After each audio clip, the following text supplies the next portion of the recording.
Assalamualaikum warahmatullahi wabarakatuh. Pada saudaraku kaum muslimat pemirsa Mutaqal Channel rahimakumullah. Cukup lama dan panjang perdebatan nasab Ba'alawi. 1 tahun lebih kita lalui, yang pada akhirnya saya menyimpulkan setelah saya mengamati mencermati narasi yang mereka sampaikan menyerang Ba'alawi, kita ini berdebat pepesan kosong.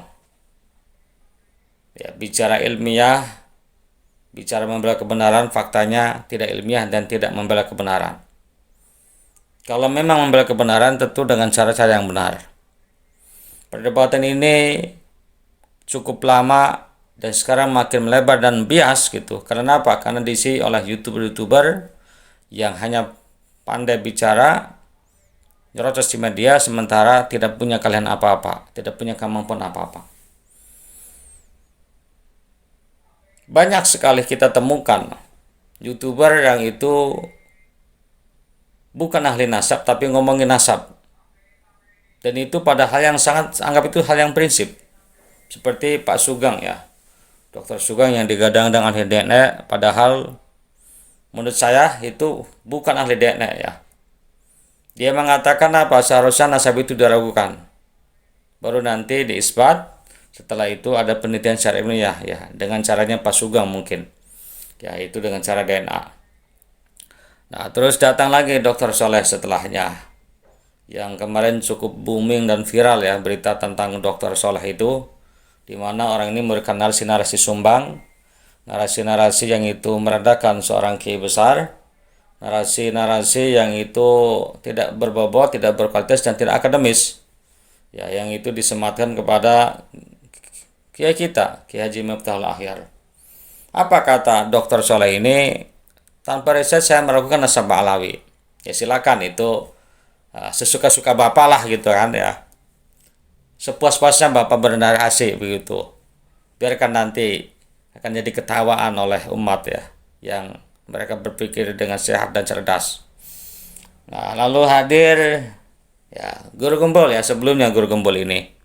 Nah, orang ini orang serba bisa menurut dia gitu. Apapun di komentar, apapun di konteni termasuk yang lucu ketika ngomentarin kitab Fathul Izar. Memang kalau dari judul juga sudah kelihatan aneh kan gitu Cuma sebenarnya apa sih permasalahannya itu dianggap memalukan umat Islam? Di mananya isinya? Isinya kan disampaikannya bukan pada forum terbuka. Di forum tertutup dan terbatas. Memalukan itu ketika caranya yang tidak familiar gitu. Direkam, lalu di-share, di-upload di YouTube, dikonsumsi oleh halayak umum. Nah, itu yang memalukan begitu. Ini kalau hanya forum terbatas, itu hal yang wajar biasa itu, bukan hal yang tabu. Dia memberikan narasi yang tadi ini Pak Gembul ini.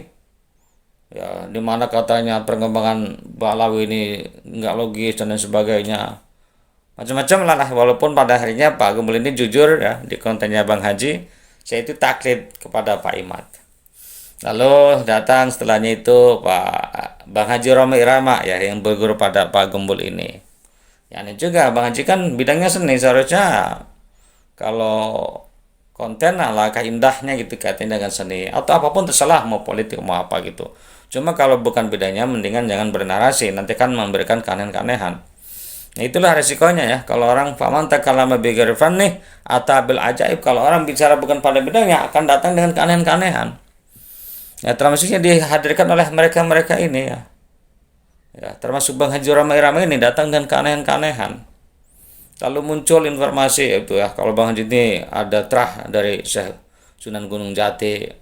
Memanglah fenomena nasab ini melahirkan banyak-banyak keanehan gitu Bukan gus digus-gusan, orang ki biasa dibesar-besarkan, ki biasa dihos-hoskan gitu Semua Masya Allah gitu kita tunggu siapa yang mengisbatkan Bang Haji ini sebagai duriyah Sunan Gunung Jati apakah nakobahnya itu Nur Fadil itu bagus, yang itu nasabnya dipermasalahkan oleh keluarganya gitu yang konon katanya gitu itu bukan tuh bagus.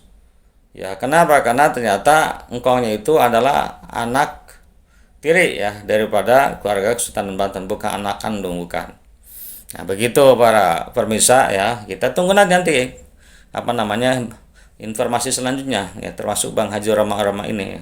Apakah benar itu Bang Haji ini adalah terah daripada Sunan Gunung Jati? Masya Allah ya. Yang anehnya ini, yang saya lihat aneh ini ya, kadang saya tersenyum ya ketika menyimak itu. Dulu di awal mereka itu nggak suka dengan membakar nasab, tidak suka dengan oknum Habib yang bangga dengan membanggakan ya. Kalau bangga sih saya kira hal yang wajar. Yang membanggakan itu yang nggak bagus, dinarasikan di hadapan publik. Sekarang mereka malah munculkan ini nasab anu, saya ini terahnya anu. Ini aneh ya. Kalau saya bilang mah itu menepuk air di dulang terpecik muka sendiri gitu ya. Nah, itulah para pemirsa ya. Jadi fenomena yang aneh yang itu membuat ini perdebatan makin ambyar, makin abrasi dan makin bias. Kenapa? Karena debat ini tidak lagi didasari ilmiah, bukan ya. Tidak ya, tidak didasari ilmiah, jauh dari ilmiah. Mungkin awal kita masih mengatakan ilmiah karena menghadirkan ini redaksi, memberikan nas-nas yang itu dianggap suatu dalil dan hujah. Tapi kan sekarang sudah selesai itu.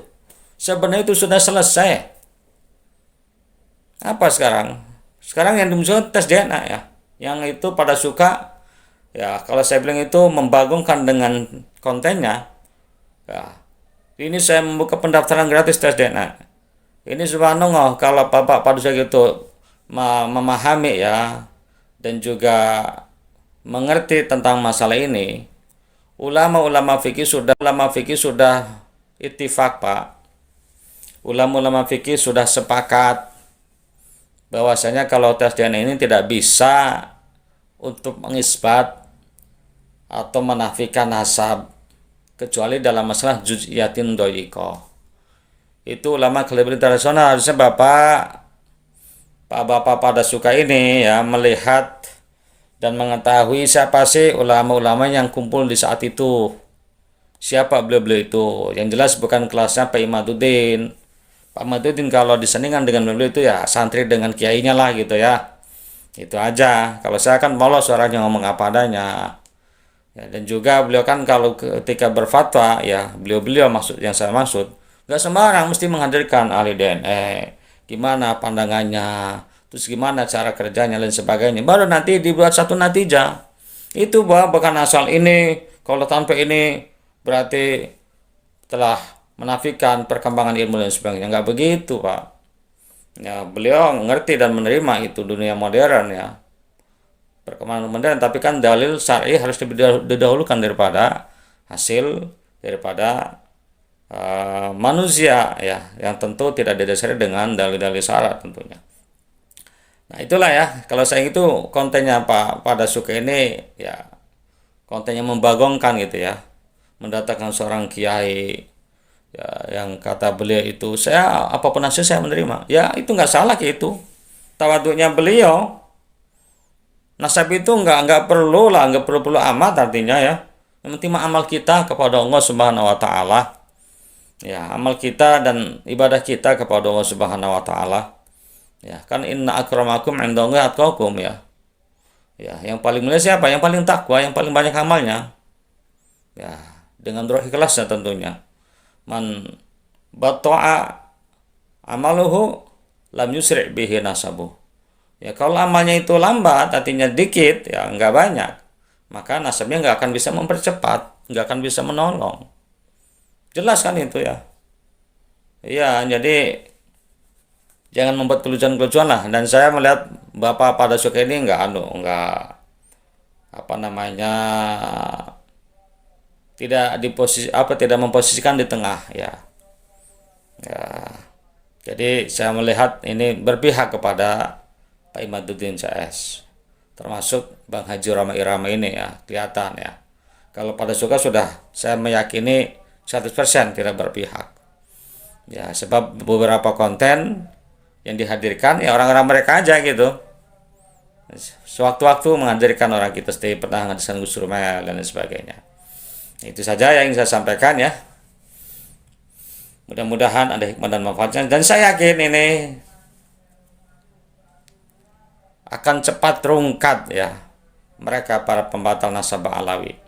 Secara batin sudah rungkat ya, artinya dalil mereka sudah nggak ada lagi, ya.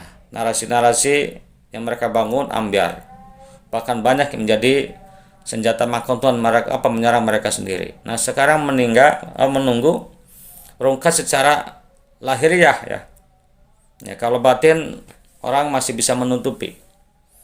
Ya, kalau batin orang masih bisa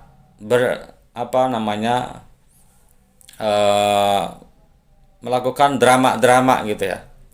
Tetapi kalau nanti rungkat secara lahiriah, secara dohir, itu nanti tinggal terima kenyataan yang pahit ya. Itu saja. Assalamualaikum warahmatullahi wabarakatuh.